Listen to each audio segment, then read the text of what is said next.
How are we doing, everybody? I got a great guest on today. This is Anthony K, Sports Fluent. Now, I could tell you so many reasons why Anthony is a great guest, but Anthony, boss man, I'll hand you the floor. Give us an introduction, and you could throw in your sponsorship as well.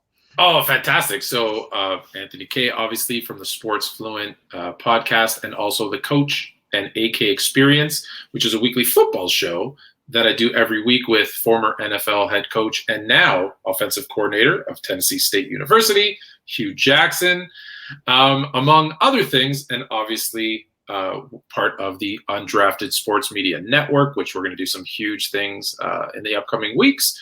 And I'm excited to be here to talk some baseball and one of my favorite topics, which I know we're going to get to, overtime or extra innings, I guess. So it's very funny because I know baseball is not your primary sport like it is for me. But when I was first on your show, and we ended up talking into an abundance of topics, but one of the things I found very fascinating was your thought on overtime. Now, I think now listen, there's a lot of purists out there. There's a lot of guys that want to say, stop changing the game. Now, I think there's a lot of people like that where it's just like, dude, don't give me a pitch clock. Don't give me a runner on second base. I think the 3-batter rule should realistically be 2. I think 2 is fine. I think 3 is too much. Me a little bit in the middle. But I want to say when it comes to rule changes, I'm very optimistic. So what we have here for your extra innings rule, it's, let's see, 162 game season. And baseball is one of the only sports where an overtime is really fair for both sides. 100%. It's probably the only sport that truly has it. Like, there's no complaints, right? You play one full inning. Each team gets their full kind of 3 outs, and if you can beat them that one inning, you win. So it's not like hockey or soccer that has to do penalty kicks, or football where if you score a touchdown you win, but if you get a field goal, well then they get another chance. Oh, but if the defense scores, well then it's okay, right? It's who knows what the heck's going on there. Baseball's got it down. But and where all this started, so I should actually go back a step, is we were having a long conversation with Coach Jackson. We were talking football, and we were talking about player safety. And all the leagues keep telling us player safety is important. Player safety is the most important thing. And player safety. We got to get, headshots out of the game, and, kickoff returns and punt returns. We need to make them more safe. And as a, human being, I'm like, yeah, that makes sense. You don't want people losing their, livelihoods because of a weird hit or something. I get it. So if player safety is important, then why are we making them play extra minutes, extra hours, extra innings for a regular season game? So when it comes commercials, right? Well, that's what it's for. You're absolutely right. And some people say, well, you can't finish a game in a tie. Now, I'm not a big soccer guy. However, it's the most popular game in the world. Still to this day, They finish in ties all the time. So I'm okay with the tie in this particular instance. One, baseball has, do you know what percentage of games in baseball end in overtime? Percentage-wise, off the top of my head, or that go into extra innings. Excuse me. How many? That go into extra innings. Yeah. If I actually don't know off the top of my head, I'd have to really look into that. Depending on the year, but over the last kind of 50, 75 years, it's around 3 to 5%. So small, so insignificant. And that's 15. And that's 15 games a day for 162 games, just about. Right. So if we go by the 3 to 5%, if we go by that, give or take, it's a small sample size. So yeah, if you think about it, just do 3% of 162. Each team is not playing a lot of extra inning games. So to say, hey, we're just going to call it a tie, it's not really going to affect their record. And when you play 160, it's not like football. Actually, football, a tie would affect it more because they only play 16, well, now 17 games. But in a 162 game schedule, a tie or 2 isn't really going to affect your standings, right? But what it does do, it eliminates those. Look, I get it. How many times have you seen, this game and you look and you go, oh my God, it went 12 hours. It was 14 innings. It doesn't really do anything. So you eliminate those extra innings. And what's the most important thing when you go into extra innings? You're using more pitchers. Now your next day pitchers, you don't have them available. So now you're hoping your starter goes deeper. Now guys are kind of, hope. That's why I say hope, right? And you're putting them at risk. You're hurting their arm, right? It's just there's so much negative. There's so much negative that comes out of overtime or extra innings that it's not even needed. I'm not saying take it away from the playoffs. Obviously, once the playoffs start, you play. But just think about this. You're coming down the stretch, right? And, you're playing in the ninth inning and hey, I need to get this win here, right? I need to get this win. So I can't let it. Now, your strategy is a little bit different. And, if they've been through, another team might say, hey, I know they've been through 8 pitchers already. Well, I know that their bullpen's getting a little short, and it's the first game of a 3-game series. Well, let me drag this out a little bit, right? It's not a bad strategy, but it's not needed if you care about player safety. And like I said, with 3%, it makes such an insignificant change to the standings that it doesn't even make sense. Gotcha. And also another thing is too, one thing you didn't mention is if you remember, Donovan McNabb read the rule book several times and didn't know that an NFL game could end in a tie until it happened to him. And you know how many people hate ties in the NFL? They think it's an abomination. You have some of these people being like, oh, I'd rather lose. Really? But listen, the NFL, 5% of games go into overtime. So who again? But those are things.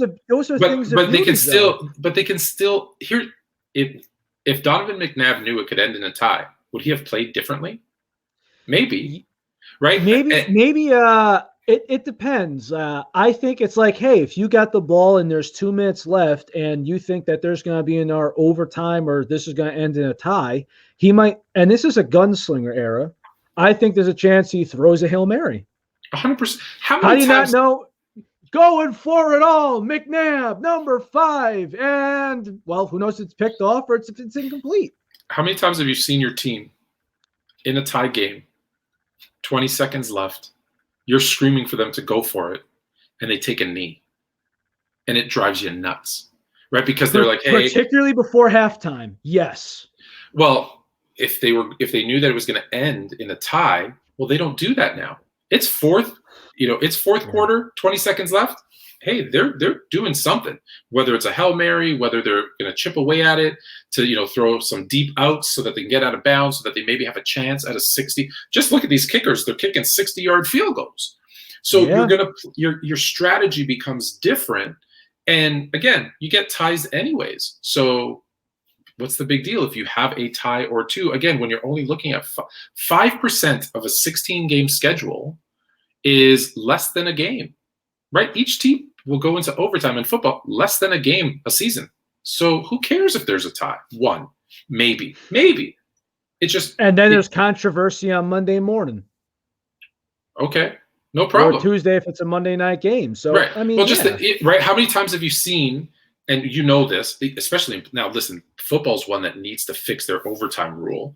And play like a full quarter. Now it might be a shortened quarter, like how much time is on it, but they need to play a full quarter right now. Instead of what 15 minutes, they play 10, maybe 7. I don't know what the number is, but they just play a full quarter because how many times have you seen, especially in playoffs, oh man, our guy didn't even get a chance, right? Tom Brady got the ball to start overtime, went down the field, scored a touchdown. My guy didn't even get a chance to touch the ball, my quarterback.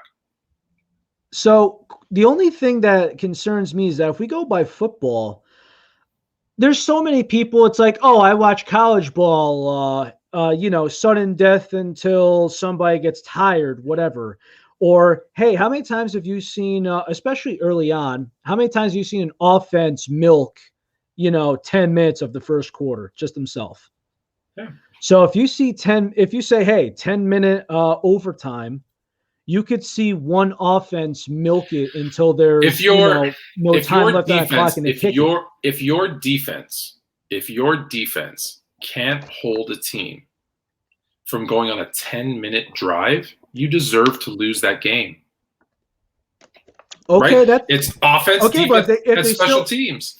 and if they eat 7 minutes or so and they got to run the 2-minute drill, Good for them. Congratulations. Your offense did its job, but your defense is supposed to do their job and stop them, right? Are you going to complain if the defense stops them on 3 straight plays, forcing 3 incomplete passes, and they get the ball back after 12 seconds? No. a Bears fan speaking from history. little talking some defense, right? But that's what I'm saying is that and again in football, well, we talk player safety. They took the most exciting play, right? The kickoff return. They took it out of the game essentially. We still get a couple here and there, but they've basically taken it out of the game because of player safety. Yet we let them play overtime. Doesn't make sense.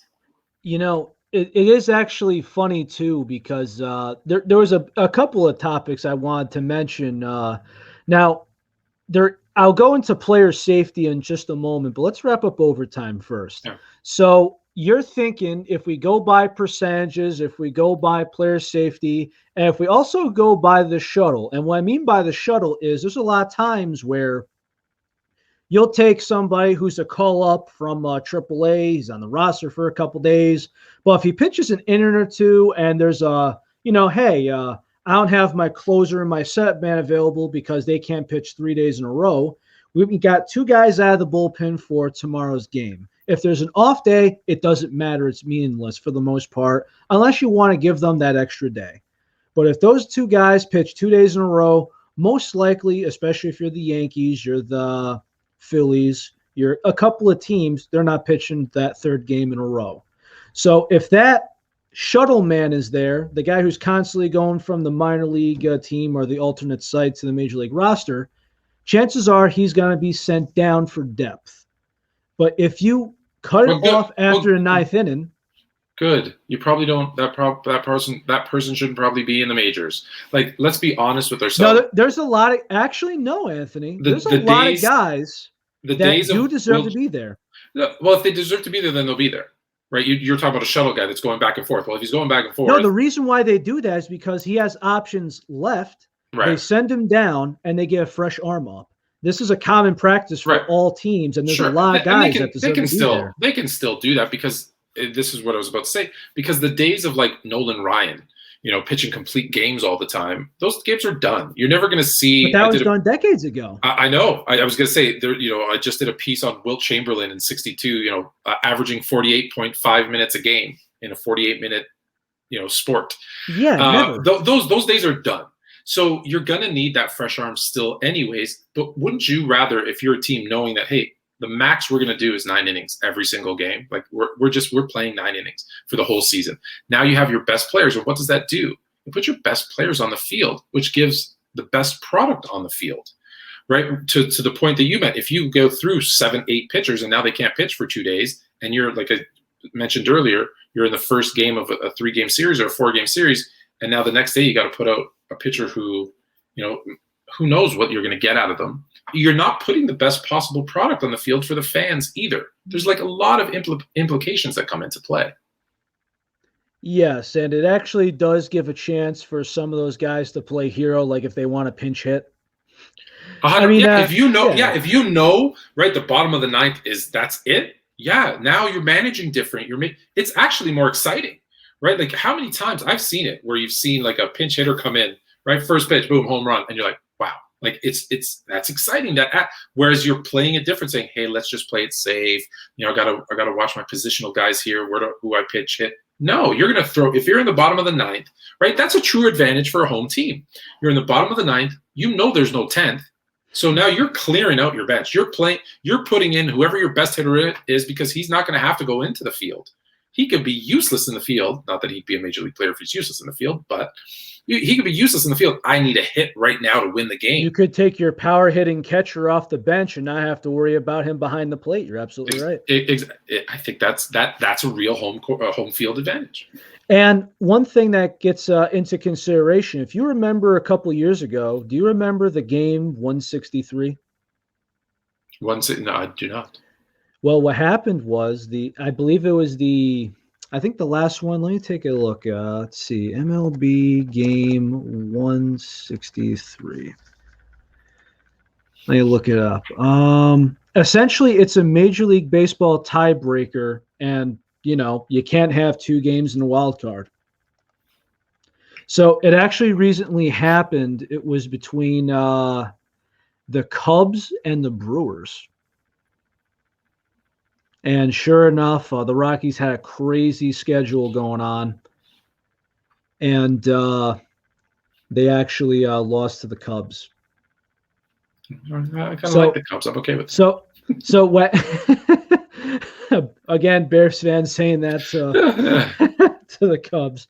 But what happens is, right, essentially there needs to be a tiebreaker because two teams can't go into a wild card round if there's already a first spot in the wild card. Sure. So they actually had to duke it out and play a wild card game to qualify for the other wild card game. Yeah, now that game, right, of course. And it's interesting because if you have innings. these tiebreakers, right, if you have the same record, two teams in the National League, and they're like, we got wins, losses, ties, then it's just like, oh, God, another game, 163, another for all the marbles games.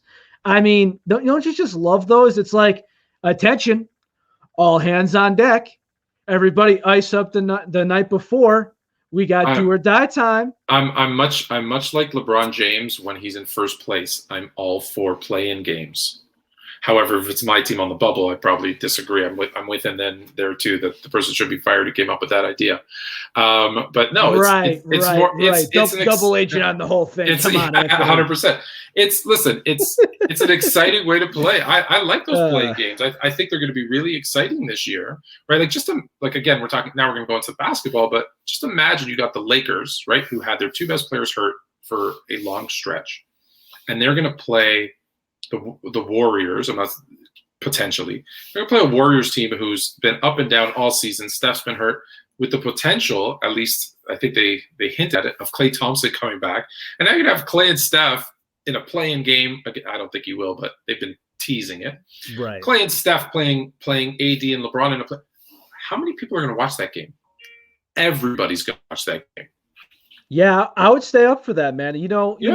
Both of us are on the East Coast. If they said, hey, it starts 10 o'clock Eastern Standard Time, you'd be like, you know what? I could try and suck it up and pay for it tomorrow morning. I am going to take my afternoon siesta like I did when I lived in Europe and be ready for the 10:30 tip-off is what I would do. Because, yeah, I'm watching that game. There's nothing more exciting than playing you're in. 100%. Like, it'll have a March Madness feel to it. Absolutely. So the other thing I want to mention about player safety. Now, I actually years ago, do you remember in baseball when the Mets had Yoenis Cespedes? He had his injuries, but at the same time, his golf became an issue. No. So what happened is, now, Anthony, take this from an ownership or even a fan's perspective. Let's say the best player on your team, right? He's not in the lineup that night, but yet 7, 8 o'clock in the morning, he woke up and played a full 18 holes of golf. Would you be pissed?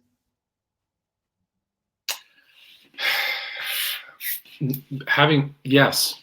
He's got a calf injury. He woke up early, played 18 holes of golf, and he's not in the lineup. Yeah, I want to think about it for a second, but then I'd say, yeah, because I know, right? Like, look, when people think of golf, they don't think of a very, physically intense game. However, when you play a different sport, and I learned this the hard way, you're using different muscles.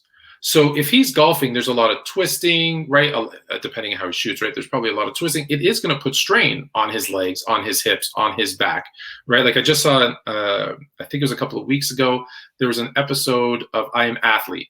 And Brandon Marshall talked about going out and playing golf. And he's, recently retired. He hasn't been retired for that long. And it was been a week or two, and he's still complaining about his back hurting from golfing. Right? Professional athlete here. And I'll give you my own personal experience. In a contact sport, right? Yeah. Look, I'm an older guy, but I play in like a lot of men's leagues. So I finished my basketball season, and I go right into baseball. Now went the whole basketball season, not an injury, all good, everything's fine. I get 3 games into my baseball season, and I come up hobbling. Why? Well, because I'm using different muscles and I hurt my hammy, right? And it's just because, and they're like, well, you just came out of basketball. I'm like, yeah, it's different. The way you push off, the way that the way that you twist, the way that you do things. So yeah, so if you're hurt for one sport, as maybe as little labor intensive as golf may be, then you shouldn't be golfing. It's also a bad look. It's a bad like, you don't go out, boxing. You wouldn't do another sport. So why do golf? It's not a good look. So if I was an owner, yeah, I'd definitely be perturbed. So what happened was, my thought is also the trenches on some of those golf courses, and it was a hammy, then it was his ankle, then it was his calf. Yeah, if you're injured, I thought it was awful. Now, years prior, we're talking when I was younger, still in high school, Josh Beckett, he actually had his start. They're like, okay, we're going to skip your turn, the rotation. The next day, he went to golf at a charity event. And you know how the people are in Boston in all 4 major sports. Oh, my goodness. That is when the bridge started to burn. That's when he started getting fresh with the media and everything. And, Josh Beckett's one of those Hellraiser type guys. And he was also involved in the beer and wings incident. But the reason why I ask these things is I actually had the chance to talk to former, there was a question and answer thing. Danny Graves, former Cincinnati Reds pitcher, was a starter, was a closer at one point. And I asked him, do you agree about him playing golf at, not nowhere near 100%. And he went and talked a little bit about his contract. Now, I'm not sure how basketball goes, how football goes, although you see a lot of guys in football, broadcast their vacations, Brady cliff diving with his kid, all that, right? He said this, he goes, I was not allowed to play pickup basketball. Now, the last time I heard of Danny Graves was 2004, 2005. So this is very early to the party, before social media, all this other stuff. Yes, was not allowed to play pickup basketball, was not allowed to own or operate a motorcycle, was not allowed to go in the ocean. Now, some people are like, what the hell's that got to do? Well, eliminates anything related to a boat. You can't drink on a boat, no jet skis, no fishing, freak accident. Yeah. No, listen, it's funny that you say that because a lot of teams, right? Listen, every player is an investment in their business, right? Yes. You need your best players to perform at their highest level, to be healthy, so that you can win games, so you can get better TV deals, better endorsements, etc. All of that brings in revenue to the team. So I've heard actually quite a few teams put in stuff like if they know someone is, an avid skydiver, they're like, hey, when you're under contract with us, there's no skydiving, or else your contract is void. And now some people agree. Pay them. Yeah, well, exactly. And some agents are better than others. I guess some players are quicker than others to say, okay, fine. But I've heard of multiple contracts that have those types of stipulations where you can't do certain things. Because you get into incidents where, just recently there was a player who got hurt, but he was working out in the off season. I wanted to go into that. Yes. Like that. It's one thing when you're working out, if that's truly how you got hurt, or if you're rehabbing, right? But just imagine, I just signed Patrick Mahomes to a $500 million contract. He goes out skydiving and breaks his leg. I'm not paying him. That's stupid. He shouldn't be doing that. Now, if he's his own man, he has every right to do it, but then you got to pay the consequences of it. Because if I'm a regular guy and I am a delivery man, and that's what I do for a living, and I go do something dumb and I break my leg and now I can't drive, well, no one's paying me, right? Like, okay, if I have insurance, fine. But other than that, no one's paying me because I went and did something and broke my leg. Why should an athlete be any different? I got you. Now, it's actually funny because that guy, Yoenis Cespedes, again, another freak injury. Did you hear about the wild boar incident? I don't know. Maybe. You gotta refresh my memory. I don't know how I could forget a wild boar incident. But. So what happens is the same guy we're talking about, of course, this is the typical Mets. So this guy is already he's already injured. He's already on the injured list. But what happened is the original story came out that how he got off his horse, he fell into a pothole, and his ankle basically violently broke, and that basically ended his season. But that was actually all a lie. What Ah, happened was on his ranch, he sidestepped a wild boar, then fell into the hole and violently broke his ankle. So they actually took this to arbitration, and apparently these two are kind of looking at each other like, I just got to do this to do my due diligence. And the other guy's just going, yeah, I deserve it. So instead of that $30 million he was owed, between everything going on, it ended up being something like $9 million. But could you just imagine that? You're a Met dude, fan. You're listening to the radio and you hear like Steve Somers being like, Yoenis Cespedes for the New York Knickerbockers suddenly sidesteps a wild boar on his ranch. Clyde, I don't understand I the logic. I I guarantee you there are more stories than we know of people doing stupid stuff and getting hurt. And I think back, and I get it that this is fictional, but I think back to I'm gonna draw a blank on the show, Ballers, right? Where the O lineman or D lineman, I think the D lineman gets hurt playing paintball, and he tries to lie and say, "Oh, I was working out and I did." I bet you there's a lot more of that than we know. Oh yeah, what about the freaking welts on your leg, Yeah, buddy? yeah, exactly. Yeah, I'm Although sure. I'm sure it happens. I just think it's unfair because you got some of these baseball players. In recent memory, you could look this up. There was some accident with Masson Bumgarner with a dirt bike accident. Oh, there's yeah. Well, yeah, at the same time, same team, San Francisco Giants, Barry Zito was banned from surfing because, water sports, blah, blah, blah. And surfing was his therapeutic thing. So Yeah, Madison Bumgarner, now mind you, same position, starting pitcher. One guy's allowed to dirt bike, and you know what happens with dirt bikes. Motors, jumps, you name it. And surfing, that could be anything from paddle boarding to big waves. We don't yeah. know the Listen, whole hey, listen. If it's thing. not in your contract, go nuts. Do whatever it is you feel. You're protected. But if it's in your contract that you can't do that, then you got to be careful because it could cost you a lot of money. And we only hear about the stupid stories that are actually like legit. Like, do you remember Dexter McCluster breaking his arm because he was trying to lift up his luggage bag to get his phone out underneath it or something? Dexter, I gotta get him on. No, I think I vaguely remember that one now that you mention it. But there's tons of just like I've heard stories of guys picking up their kid and pulling something in their back, and a guy stubbed his toe, lost a nail, right, gone for 3 months because it's Blake Snell, a funny one. After his Cy Young award season, now there was something that happened. Now, mind you, I think a starting pitcher, if you got a foot problem and it's your plantain foot, big problems. And he yeah. didn't have a great year after that. And I think that's what happened. He got out of the shower and tried to move some sort of light fixture, and it broke on it. It landed on his foot and it broke his middle toe.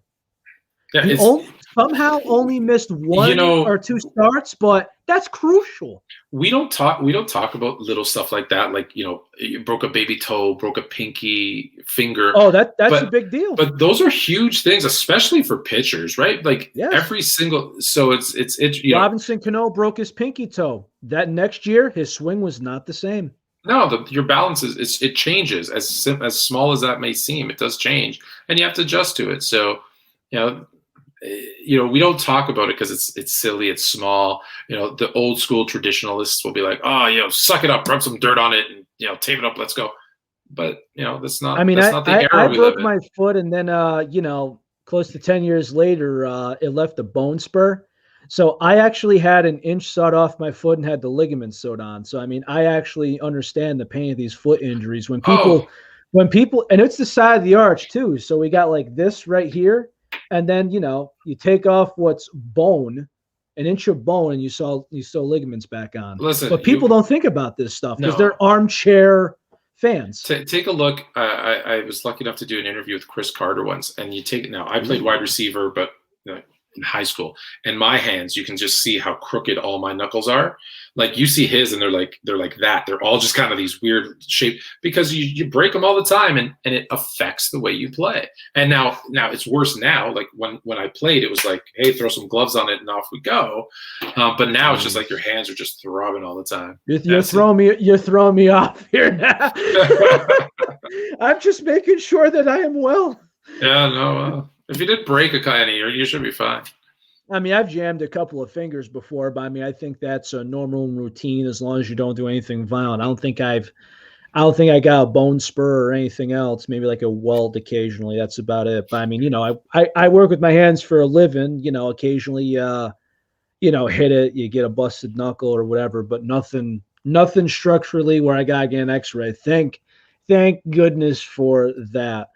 But going forward with player safety, I think. I mean, listen, if any players association could have every player scot-free after cheating and admitting it and going about it, pretty much you got the best backup and support in all of sports. In fact, I think every job out there. But it's one thing because if we go to these football players, right, it's like, okay, the guy ate bad sushi. Okay, void his contract. Cut him. Yeah, that's something that the players union, sorry to jump in, but that's something that the NFL players union needs to do a better job with, right? Like we had this conversation a few weeks ago about these guaranteed contracts, and it's not to say everybody in the NBA has one. They don't, but the vast majority of players do. And you can look at things a little bit differently, right? And the team's going to look at you a little bit differently when they know, guys, you can see their contracts where it's at this point, right? There's no more guaranteed money, or it's very limited, or there won't be a big cap hit. They're going to be a salary cap casualty, just boom. And I think if you didn't have that flexibility, if when you signed a player, it was a guaranteed contract, I think they're a little bit more cautious with who they sign. Right, because we've seen them take chances on guys that maybe don't deserve a fifth or sixth chance, but they're like, hey, he's really talented, and it's a non-guaranteed contract. I'm going to do it. So I think that changes the dynamic. I think there's more willingness from the team to maybe work, maybe restructure, whatever those other options are, than just, hey, let's just cut it. Right now, I don't know the reasons behind, my Bears. They just cut their left tackle, their starting tackle, Charles Leno. I don't know this why. We need an offensive line, so I'm not quite sure. But it was just easy to do. There wasn't a big salary cap. It questions. And then we get into, on my show, on the Coach and AK, we talk a lot about social issues. And you can see basketball players are way more open, right, talking about things because most of them have a guaranteed contract. So they're not worried that if I say what I really think, I'm going to get cut. Now, some people like that. Some people dislike it. But I think, listen, you're a person, you're a citizen of the country. Like, you're allowed to speak your mind. You don't just have to shut up and dribble. And I think that affects some things too with the NFL where they don't have those guaranteed contracts. It's actually funny too, because if you go back to baseball, you have some of these guys, like there's a good chance that if you 162 regular season games, and that's without the playoffs, how many times is that star player, like take a guy on any team. Let's go with Nolan Arenado, who's on the Cardinals. Out of that 162 games, a star player, how many days is he going to be able to talk to the media, or are people going to be like, hey, Nolan, how are you? What, 100 games? And some of these NFL guys, they get it like, 20 times a year? Yeah. Yeah. And that's at the most. That's like if you're Pat Mahomes, you get to speak to the media. Yeah. And most of the guys, most of the non-stars, basketball's a little bit, but most of the non-stars in football, you don't even know who they are because they're wearing a helmet all the time. Exactly. Right? So you don't really know. You don't know who the guard is for the most part. No, other than you see a big, he's 6'6", 300 pounds. You're going to notice a 6 foot, 6', 300 pounder walking down the street, but you don't know. Look at the NFL now. I mean, unless you're a rookie or unless you got a big contract, you'll know who that guy is. You just see another huge ass guy who's built like a tank. Well, unless you follow the team, right? We should say that.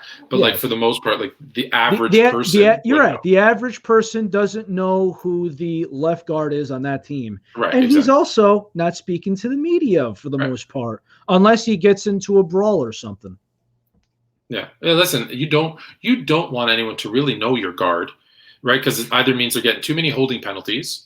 In most cases. Now, if it's because he's pancaking everybody, that's a different. Then you're okay with it. But if it's because he's getting a couple of holding penalties a game, you want to go unnoticed. I would think. You see, bingo. There you go.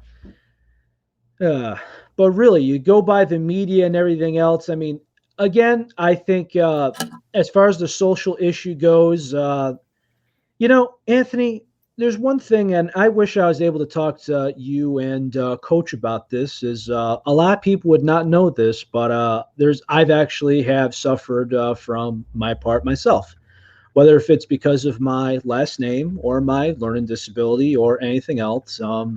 Flat out, I know it. I've been there, and believe it or not, the school system over here in my hometown of Danbury, Connecticut, thought I was native Mexican until I was 16. When my grandfather, who he's the first generation Taurus, he had nothing more going around him in the Rio de Janeiro, Brazil area, hopped on a boat, and he changed his name to Taurus and went to Newark, New Jersey. A couple years later, changed his name. Oh. So I think I want to say before he hopped on the boat, he changed his last name to Taurus. Yeah, it's something that obviously you're never gonna we're never gonna solve in a 30-minute conversation. But Coach and I try to have some really kind of deep, open discussions, and we bring on a lot of guests to talk about it.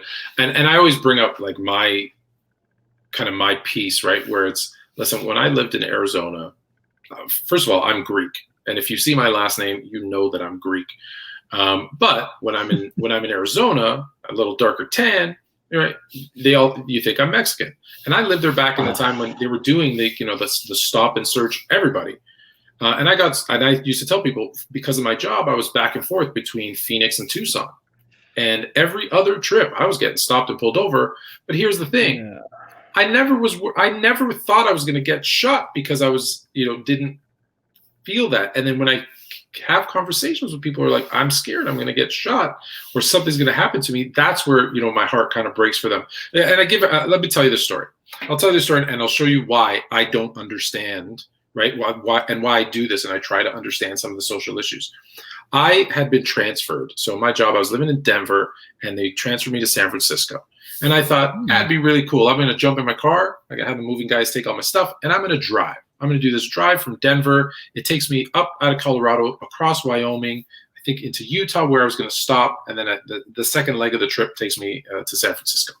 Okay. So as I exit Colorado and I'm driving through Wyoming, I slap the cruise control on. I'm like a 90, right? And I think I want to say it's a 75, 70, if I remember correctly, but I'm doing 90. Okay. I admit that. So as I'm driving along, of course, I get pulled over. Big, scary, like state trooper from Wyoming with like the big hat. I don't know if you can see it on the camera. Big hat, right? and then the chin strap, not the chin strap that comes under, the chin strap that comes across the front of his face. Oh, God. And I've never had this before. So this is the first time I actually was, a little bit nervous. But as he walks up, he kind of unbuckles, the gun.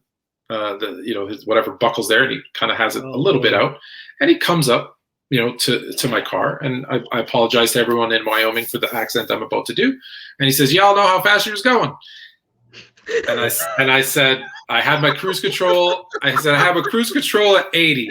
I had my cruise control at 80. I know it was 75. I was going a little bit fast, and I think I remember him saying, "It was like, oh, the speed limit is 70. I clocked you at 88 miles an hour." And me being me, I said, "Oh, it's too bad I wasn't driving a DeLorean. I could have gone back in time and driven by you slower." Now he takes off his. Appreciate that. Hold on. He takes off his chin strap and he looks at me. Ha! That was funny enough to get you out of a ticket. Slow down. And he pops his chin strap back on and goes back and walks away, and let me out of the ticket. He didn't say what county this is or nothing like that. Nothing. Nothing. Said that was funny. I guess he's a big Back to the Future fan and sent me on my way. My point Holy is, hell. I felt comfortable enough to make that joke that should have got me a bigger ticket. Let's be honest. And he let me off. And I think that's the difference, is that I can do that and someone else can't. I think that's unfair. I think that's really unfair. There's only been twice I've been pulled over. And the first time, I thought it was a 65-mile-an-hour zone. I was on the way to Albany, New York.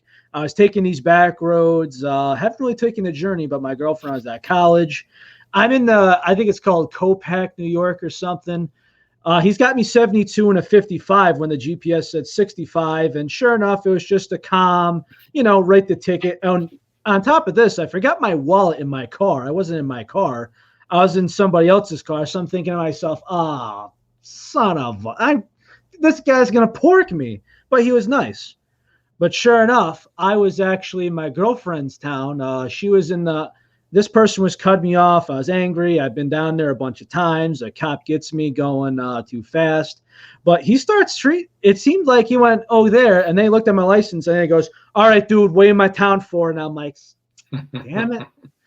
And the thing is, he goes, all right, I want her ID too. And I'm like, sir, this is my car.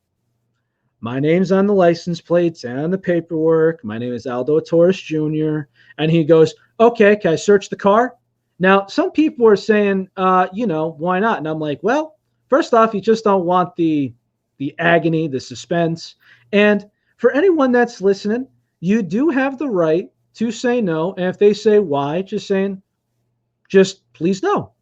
Now, my main concern, right, is, I work with my hands and I do a lot of side work, and I just didn't want him to think that something was a weapon. Yeah. It's like if I got a sawzall in the back because I do a lot of tree prune with sawzall, right?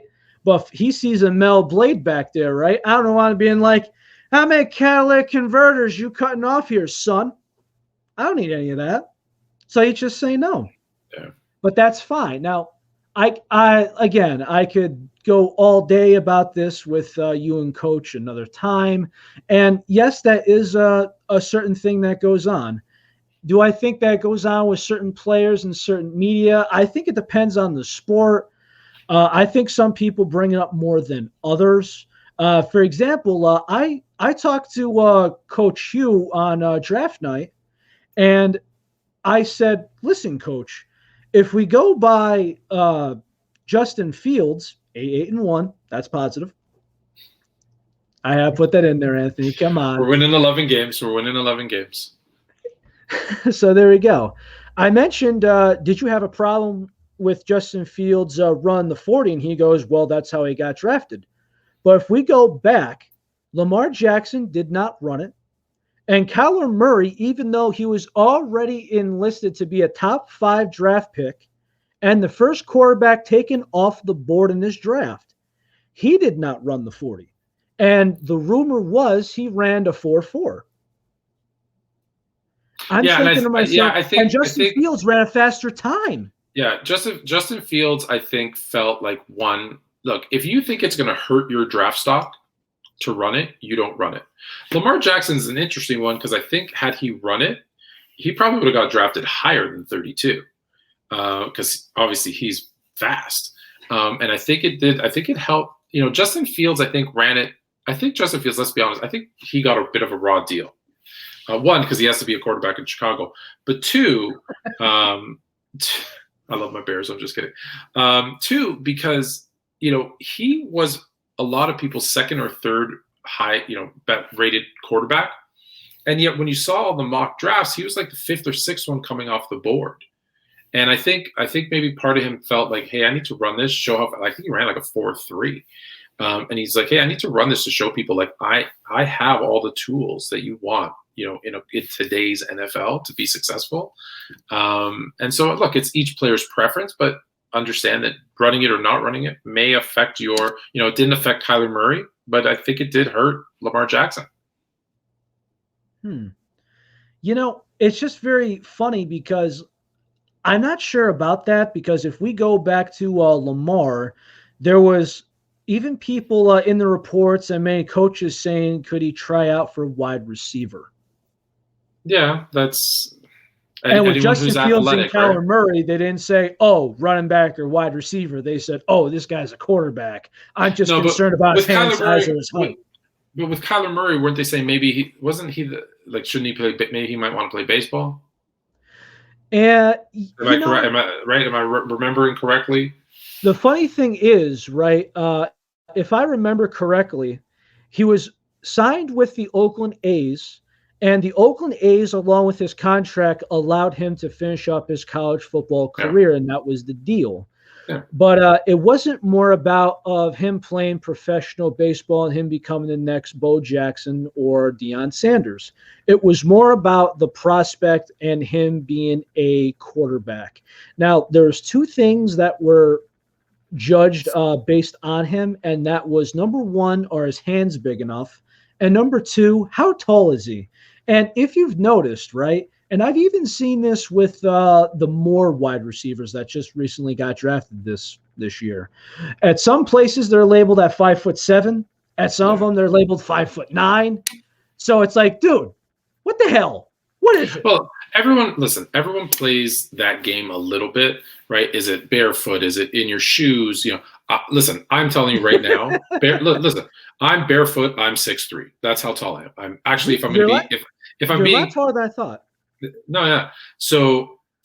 But I'm 100%, I'm 6'3", barefoot. However, right, I have programs from high school and from university when I played basketball where I was listed as a 6'4", 6'5", right? Because it looked better. It was a little bit more intimidating to the other team. And if I had the right shoes on, maybe I was 6'4". I don't know. So I'm not, look at Kevin Durant. He's been listed anywhere from 6'7" to 7'1". So I think, it depends who does the measuring, how they, what are they trying to prove, especially in the NFL and at the quarterback position where everyone has this kind of stereotypical thing. He's got to have like 10-inch hands and he's got to be 6'5" or, 6'5". It's got to be this height, this weight, to be successful, when the reality is he doesn't have to be. Look, it doesn't hurt, but you've seen Drew Brees seem to be just fine not being 6'5". Russell Wilson, I think, does just fine not being that height. Future Hall of Famer. Yeah. Now, I will say this: there's some truth to the hand size, in the sense that unless your hands are really strong, right, you want to make sure that they are, because that's the other part of it, is how strong are the hands, whether they're big or not. Because you look at a guy like, and I'm going to flash back, yes, to the Bears, but if you look back to 2006 in Miami in the Super Bowl, Rex Grossman, it was raining. He had notoriously very small hands, and the ball was slipping out of his hands like the whole game, and it probably cost them a Super Bowl. So there is some truth to the hand size thing, but again, you can have big hands and just weak, and you're going to have the same issue, or have small hands and they're really strong with a good grip. Then it doesn't matter. I think it's a case by case basis. It's case by, yeah, exactly. Right. There's no, you can't just say, listen, how many quarterbacks have we seen who've been the prototypical, 6'5", whatever, and ironically, I was about to say 6'5". Well, I keep thinking 6'5", ideal size for a great quarterback and has a good successor. Mason Rudolph. He looks terrible. Right? Again, what happened to Duck Hodges? I don't know. I was a Duck Dodgers fan. Come on. But nope. Lady Luck is banging our man for that guy. It's funny too, because baseball doesn't have the ideal size, because if you see Marcus Stroman, he's got that height doesn't measure heart. Some guys label him as 5'6", and he's dominating the mound. Yeah. Baseball, obviously, there's good and bad things, right? Like you think back when you're a taller pitcher, you're coming at it from the ball's coming at you from a different angle, right? I remember Randy Johnson, obviously maybe the exception, but so tall that the ball's kind of coming down on this weird angle, and if he has any kind of velocity at all, right, with that weird angle, just because he's so tall standing on the mound, it's going to be difficult. It's going to be harder to hit than a different, everybody that you're used to who's around the same height. Absolutely. A lot of funny things about the game. Yeah.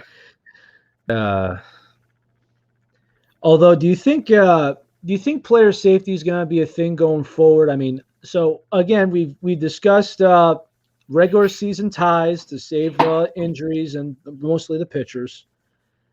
And as far as the players' union goes for football to baseball, now obviously baseball is the best one. You could just tell because of recent history and the shit they've gotten away with. Do you think that because again, we're talking about you could be working out at home, you could be at a team facility, you could be at a minor league facility. So there's this big thing, of course, where NFL teams have opted out for these optional workouts. But I've also heard many stories where a lot of guys weren't at these optional workouts. They were at home, a gym, or wherever. Do Hey, you think listen, this is going to change in football, or do you think that somebody has their hands tied in it? there's a couple of things. So in football in general, listen, if it's an optional workout, then right, it's optional. If you don't want it to be optional, Yes. don't call it a freaking optional workout, right? Like I hate that. Oh, it's optional, but if you don't come, you're ostracized. No, listen, if it's optional, it's optional. Like However, the guy from Tennessee, that big guy that's got the mental health problems going on. They're like, oh, he didn't go to the optional workouts. He said he was going to go. They're holding it against him, against his yeah, neck. no, it's optional. Like, leave me alone. However, there is. So you said two things. So I want to touch on both of them. So one, in football, I think they're going down a path that's going to be a little bit scary because of COVID, player safety, kind of these, and not having a preseason last year. The players, of course, love it. They just want to play. But if you look at the first few weeks of the NFL season last year, it was sloppy. I don't think they realized how much they kind of got in sync with each other during a preseason, especially when you have new players coming in, especially a new quarterback. So I think that's something I'm scared of, is that they take away too much of the preseason and too much of the OTAs and those types of things, because I think they're important for team chemistry and understanding kind of your role and positioning on the field. I don't want them to completely abolish that. From a player safety standpoint, player safety is, all right, I'm just going to say it. Player safety isn't that important to the leagues until it starts hurting their pockets. Let's be honest, right? Especially football. It's like concussions. Excuse me. Let me take my water cache here, my water cache there, tape it around. Yeah, sorry, I can't hear you. What's about safety? Concussions are important unless it's a star player that you need in the next play, and that's they've gotten better. Don't get me wrong, they have gotten better, but you still see instances where how's that person still on the field? Like, he clearly got hit, right?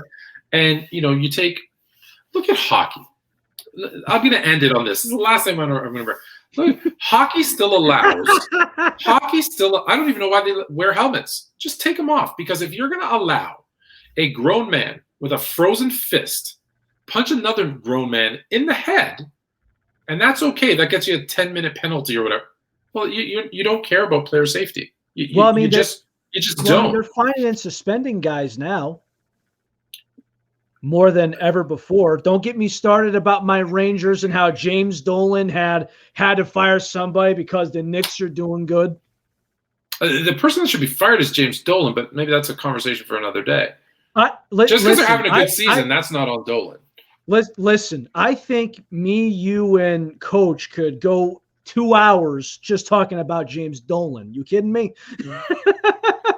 I could go 20 years and put on a better product than they have had in New York too, if James Dolan would just give me the chance. Like I said, he's the second worst owner in all of sports. And the first one, we've had this discussion, and I agree with you. There is a man named Dan Snyder. The pain. The team that will remain nameless. How long do you think before they get a team, like an actual name in Washington? I told you about the trademark garbage that went on last year, right? The guy with the 44 trademark spent $10,000 on it, all that. And what's actually stupid is the Warriors, the Golden State Warriors, they had the trademark unoccupied, and he didn't grab it. That's been something that's been labeled, I want to say, since the late 2000s, early 2010s, the Washington Warriors. just go with like a spear and that's Yeah. it. Go back to the Yeah. old helmets with the number. But of course, I think there's going to be some that disagree with that. I say they give it another year. The reason being is I think, now, correct me if I'm wrong, I would do it because there's the gap where it's after the Super Bowl and before the draft. So what I would do if I'm a businessman, okay, now even though I've taken business and marketing classes, but I'm not no this big shot professional, wouldn't it be best to start a new brand before the draft? That way, it's like, could you imagine the first overall pick, the Washington X Select? You got the first round of Oh yeah, jerseys. 100%. Yeah, Yeah. and you unveiled the jersey on draft night to that first selection. So, 100%. I think Great it's a idea. week before draft night or something around there. Somebody's going to find a solution to it. But I think it's really bad to sell those jerseys. And then, before it's like, oh, yeah, they're revealing new jerseys. It's like for the Patriot fans, right? When they revealed the new jerseys, everyone's going, what the hell's this? They're terrible. No. You know what I mean? They had no Brady jersey. And then next thing you know, it's like these ugly ass stripes on the shoulders. Like, what are you doing, man? Yeah, they'll be fine. All right, man. So, you know what? There's a lot of topics, and we'll definitely be going on throughout the season. So, there's definitely topics to boot. I guess one thing, do you know what's going on with Albert Pujols? Enlighten me. So he was one of those guys that he could have gotten in the Hall of Fame if he retired as a Cardinal. And that's 11 years with one team. Obviously, that's 31 years old. And you're thinking, whoa, he could have retired now and got into the Hall of Fame? It's absolutely ludicrous. And even though I'm a younger guy, Anthony, I think he's one of the best hitters. I think the best hitter I've seen in my generation. Best hitter I've ever seen during that span. So the Angels let him go when I think they could have done with what they did with Alex Rodriguez. That is, announce his last day, his last game as an Angel. Big ceremony, big chant, thank you, Albert, all that. Just to give him that good send-off, because I don't think there's going to be any other team that's going to pick him up. I think there's maybe only 2 teams that would pick him up, and I think that would just be to sell tickets. Now, obviously, look, that happens. That happens. There are tons of examples where players have either played too long, they played for a little bit more money, or a team picked them up, to sell some tickets. Or there's tons of examples of that. So I wouldn't be too surprised if that happened. Were all those first ballot Hall of Famers unanimously? Like, if he's not a first round, sure. Look, it might not be in baseball, but Hakeem Olajuwon played for the Raptors. There was he was not anywhere near the player he was. Patrick Ewing played for the Magic. Michael Jordan suited up for his team, the Wizards, solely. Let's be honest, he was 39, 30 years old, solely to sell some tickets. Right? Ticket sales were garbage. He's not a very good general manager, so the product on the court was horrible. So he threw on his sneakers, and they sold out every single game for 2 seasons. Right, or one of the best Cowboys running backs of all time, playing for the Cardinals for 2 years, and nobody remembers it. That was different, right? Emmett did that because he wanted to break Walter Payton's record, which is why I actually I don't like Emmitt Smith for doing that. Well, I think actually, your time was done. Now he wants to play every day, even though his body says he can't. Yeah. Now he's holding up 2 superstars in Jared Walsh, and you may not have heard of him. But I know you've heard of Shohei Ohtani. Mm-hmm. So Ohtani senpai could be in the DH spot instead of Albert Pujols, who's aging. And right now he's got 667 home runs. Wants to see if the closest he could get to 700. Yeah. Listen, I get it. Like as a player, you want to do your thing, but the team has to do what's best for them. But at the same time, right, you do want to honor your greats. You don't want to push them out the door sometimes. Like some owners are different than others, right? So I get it. I kind of like the loyalty thing, but you got to do what's best for your team at the same time, right? Yeah. So I guess last question. What is the best and worst trend in baseball? The best and worst trend in baseball. Okay, I'll start with the worst because I think it's absolutely horrible. I don't know that's a trend, but it's the worst thing about baseball is the unwritten rules. So the fact that Those are being faded out. we're yeah, they need to be gone. So I think that's the worst trend is that we still have those unwritten rules. I think the best thing about baseball, and this I think is maybe my youth coming back because this is what I used to love about going to the park, is that it's held true to the analytics, to the data. Like I used to be that kid that was at the baseball diamond, watching the game, and like I'd be sitting next to my uncle who'd be sitting like, oh, it was a 1-4-3, right? And he's writing it all out. You know what I mean? And I still see like a lot of that, like those analytics and those pieces of baseball still being part of the game. And I think that's fantastic. And that's, as much as I'm this weird kind of on the fence where there's a bunch of this old stuff I want to get rid of, but then there's a bunch of this old stuff that I really think is important to keep. And so I think that's my favorite thing about baseball. I got you. And a lot of people are saying this is getting too analytically driven, but I remember as a kid picking up the New York Times, going to the sports section.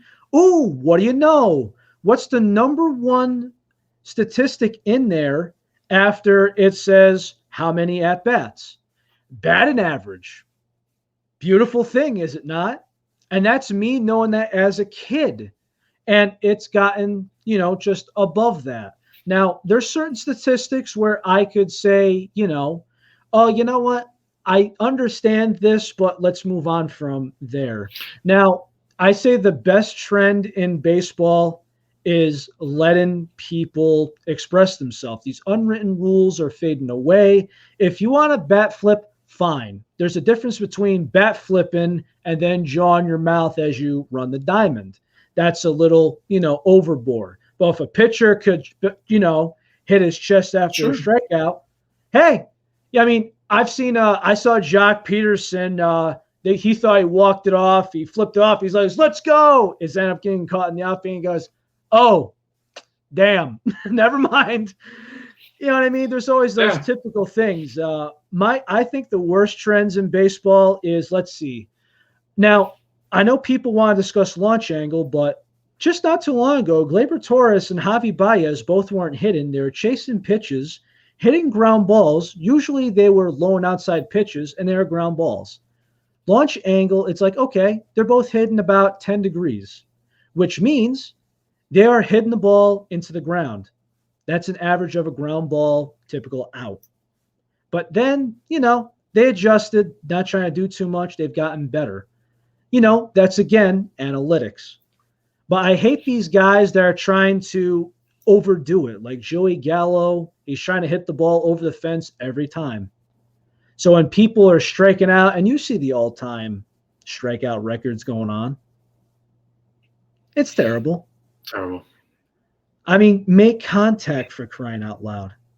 I'm gonna give you. Yeah, I think that is a bad trend, and it reminded me of I thought of two things. So the one thing I love, in addition, because of the analytics, it's as I'm raising my kids, I can talk to them about, listen, when they fail, right? When they fall on their face, and I can tell them, listen, a baseball player can go up to bat 10 times and get 3 hits, 3 out of 10, and be considered a Hall of Famer.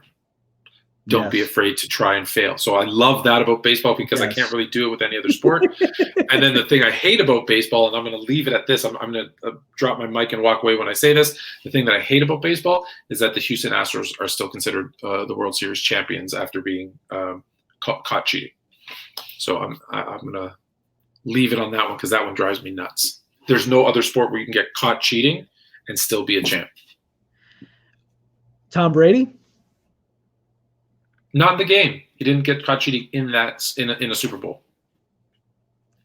After all the controversy, everything else, everything going on, Spygate. So When here, their what? fourth round pick. If a sprinter in the Olympics gets caught doing steroids, right? They test positive for steroids. They get stripped of that medal, right? Port of France is vacant a couple of times. 2 years later, right? 2 years later, they go and run again and they win, and they don't test positive. They get their gold medal. They're not forever stripped of winning again. I'm not saying if the Astros go back and win next year, they don't get it. But you were caught cheating in the World Series.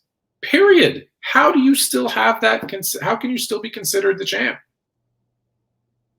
I could go off. If Deflategate, let's use Brady since you brought up Brady. If Deflategate or Spygate was found that they had recorded the team in who's the team that they beat last? Last year. Let's use let's use the Bucks. If they came out tomorrow and said, "Hey, we caught the Bucks recording the Chiefs," they recorded their practices, and Tom Brady had deflated the balls. We caught them. You think they're still the Super Bowl champs? Would you still call them the Super Bowl champs? No. How do you do it? Now, I know I'm a Chief fan, but still, it's like if you saw something like that, the answer is no. The answer is no. So there's one more trend that I actually hate in baseball, and it does go against analytics. It kind of goes like this. If you have a left-hand hitter, let's say he's on a tear. Let's say in the last 3 games or so, right? He's got 2 home runs. He's batting like .450. But then there's like a mediocre left-handed starting pitcher. Against the lefty? Oh no, I gotta sit him. You gotta do that. I gotta interrupt you and ask you a question because I had this question because with analytics in baseball, how many teams have been true 100% bought in on analytics? Like Billy Beane, Oakland A bought in and won a World Series. There's actually been a lot of them. The thing I've realized, though, is once you get to the playoffs, some of the analytics, some of it has to be pick and choose. I'll give you a good example. Last year, the Yankees tried to get cute. They tried to start Davy Garcia and then put in J-Happ from the bullpen, which, mind you, J-Happ at the bullpen, it hasn't been done for so many years. Basically, you want a starting pitcher going in later in the game, which is just not his cup of tea. And there's some times where I think they try and get too analytical and they get a taste of their own medicine and they lose. Sometimes it's so hard in the postseason because I actually believe, imagine the team that, they win 4 games, they advance to the World Series. And let's say the next team up wins in 6 or 7 games. That rest does affect them coming into the World Series. Sure. A lot of teams start off cold. So as far as who is very analytical to a T and wins it all, the Dodgers are a very analytical team. They won all last year, but that's a Mickey Mouse year with a lot of. Yeah, but hold on. There's a difference. Hold on. There is a difference. When you say they're very analytical, I get it. But for me, because I keep saying I had this conversation with Coach, and I had Cynthia Freeland on, and obviously she's all about analytics, and we talked about there needs to be a balance, right, between analytics and your eye test, right, and just what you know, right. There's professional people who do this for a living, that you need to understand. There's more to it than analytics, because for every number that says do A, there's been exceptions to that rule, right? You're never finding an analytics says, well, this happens 100% of the time. Never. It just doesn't exist. So if that's the case, there needs to be that kind of balance, I think. So that's why when I say because I think back to the A's, right? They never actually won, right, with Billy Beane. They never actually won a World Series. So did it work to make them better? Well, yes. There's a couple of things about that. And I actually just did a video. I got on the podcast. I got on YouTube. And that was, is Moneyball accurate? And there was a couple of things that they didn't talk about. For example, they talked about free agency. and trades for the most part. But what they didn't tell you is that one of the best third basemen in baseball was on that team. An MVP shortstop was on that team that they drafted. They had the Cy Young Award winner that was drafted on that team as well. So, and if you look at it, that guy that they acquired from the Yankees in David Justice, even though the Yankees was paying half of his salary, he was the second most paid guy on the team. Yeah, yeah. So we're talking about a guy that, we're like, oh, well, I'm paying you half. And, for a guy that's given a so-called the lowest budget in baseball, which also was not the case, why would you pay $3.5 million to somebody who's going to play what? He only played about 110 games that year, which during the early 2000s was not a lot. And the most paid guy on that roster was being paid $7 million that year, all from the Oakland A's. So when you go by Moneyball and you go by analytics, there's much more to it. And it was also a style of play, not just analytics, but there goes by a certain thought process. So analytics or not, right? If you say, listen, man, you suck at hitting the curveball right now. I need you to step forward up in the box. To me, there's more of this. They want to make it all computerized, which to a point, yes. But if you look at film and if you just watch baseball, this also goes by coaching. Look at all the guys that led in walks. Look at the high, on base percentages, and that's because of walks. So if you look at just what this team did and the way they were coached, I understand the analytical point of view. But there was much more to this team that unfortunately didn't win it all that year. Yeah, fair enough. And typically, if you have an MVP and a Cy Young Award, you could say that's kind of a death sentence for not winning at all. Same thing with an MVP in football not making it to the Super Bowl. But one thing, because if this is the last one. Now I know you got two kids. I got around, but yes, I'll give you one last one. All right. So I'm kind of going because you're a Bears fan. Your wife is a Bengals fan. And I've always wanted to listen to the banter between you two. So my father and I kind of made this decision when I was a kid of not being a Jet fan. And he was completely okay with it because of the suffering he's endured. So have your kids picked a football team or anything like that yet? Or are you going to do – They have picked a team. Okay, so did you let them go on their own path like I sort of did? 100%. We Sundays, for some people, Sundays is church. For us, Sundays is football. And, so what happened? I got to hear this. So they I came. don't think any of us know this, so we got to hear this. This is the premiere of my so I have 7-year-old twins, a boy and a girl. Yes. Yes. And they've watched football, and look, they've made their decisions based on certain animals that they like, certain colors that they like, and it's her. I have difficult to even say this. So my son has decided that he's going to be an Eagles fan.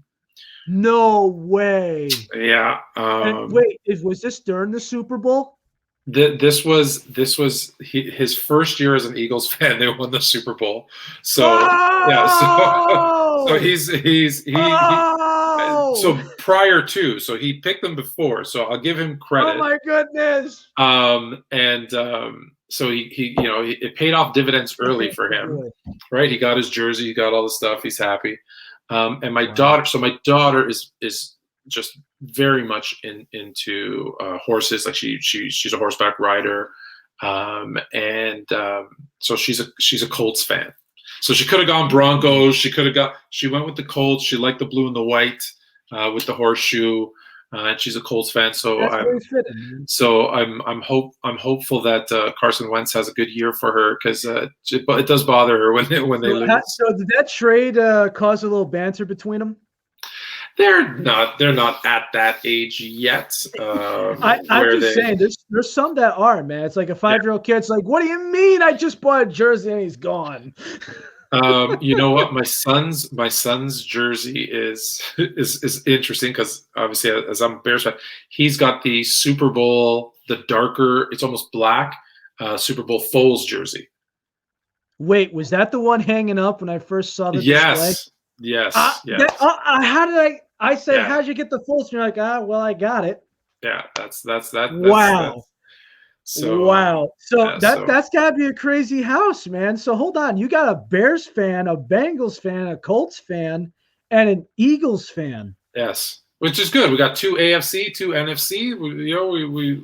There's 4 opportunities for To one win of it our all. to win it all and come in, or even listen. My wife and I always joke the likelihood of a Bears Bengals Super Bowl is we'd be, I think, luckier to win the lottery. But if you throw in the Colts and the Eagles, we might have a chance at having one of our teams face one of our other teams.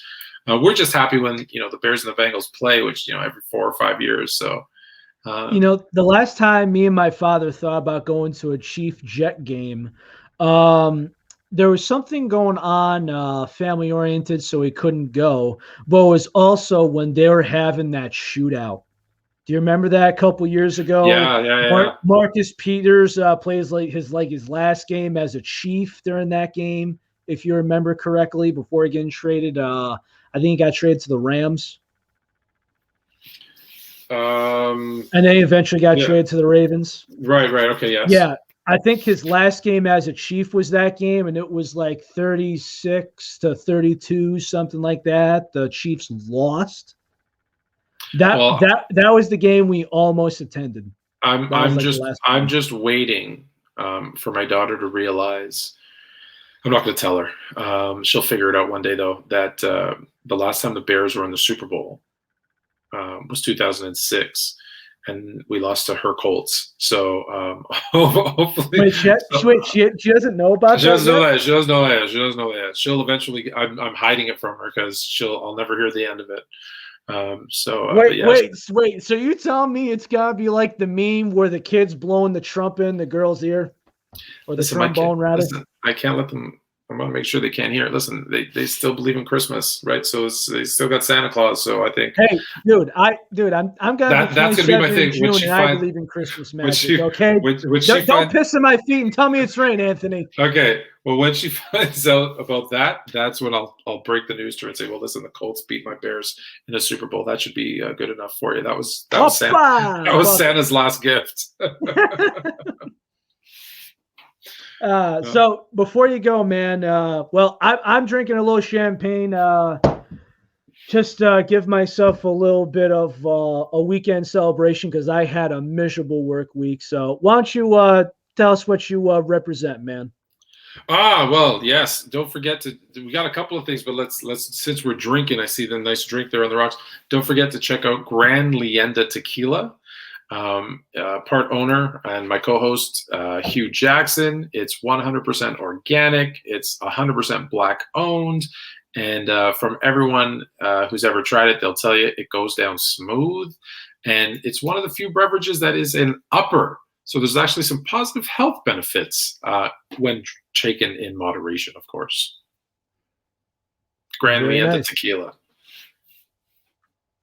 And don't panic because it's organic. Don't panic. It's organic. Exactly. And I will say I do gotta get a bottle sometime. And I will say I actually for Kentucky Derby they did a bourbon sampler, and oh my God, you'd be surprised, like 12 different types. Some of them were gasoline, some of them had vanilla, some of them had honey. Yeah, definitely a certain thing. But still, from what you're telling me, I need next special occasion. Delicious. It's available in 48 states, so you can get it anywhere now. And it's good stuff. So basically everywhere except Hawaii and Alaska, I presume. Yeah, pretty much. Yeah. Well, yeah, because it only involves water, right? which is too bad. I really enjoy Hawaii, so we gotta figure out a way to get it down there too. With time. So, Anthony, boss man, thank you. You always put on a great show. Thank you, sir. Every time that I talk to you, there always seems to be a good time, and I just love it, man. I really do. This is amazing. So I hope to have you on sometime soon in case another something comes up.